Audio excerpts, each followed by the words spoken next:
ओके पहले हाय आज शूटिंग में बनी सन ई मॉडल है तार नाम का हो मुन्नी मनीषा मुन्नी बाई। मुन्नी मनीषा अच्छा मुन्नी मनीषा बहुत बढ़िया काम करेली। ठीक है बारू की पर चढ़त अपना परिचय दीजिए भाई लोग से।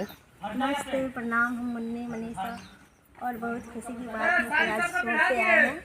सर्विक शूट पे आए हैं। इनका गाना करके बहुत अच्छा लगा। अब गाना करेंगे, अब किए नहीं है। आई लव यू बोल दो।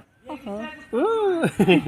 अच्छा अरे तो खालू तिरंगा अरे गोरिया हो फार के जा के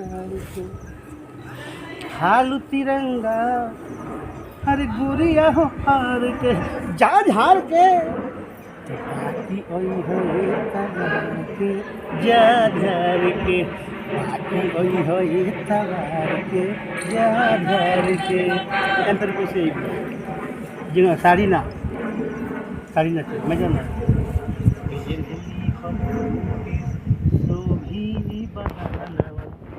हथवा में पहनली हो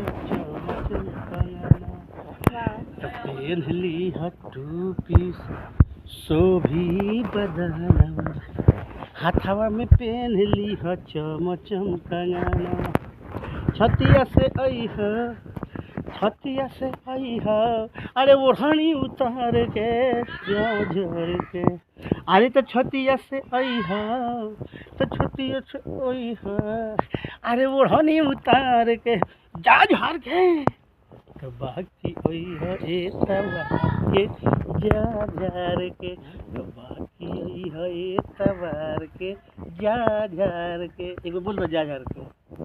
अच्छा लगा। थैंक यू सुनाने के लिए। Thank you.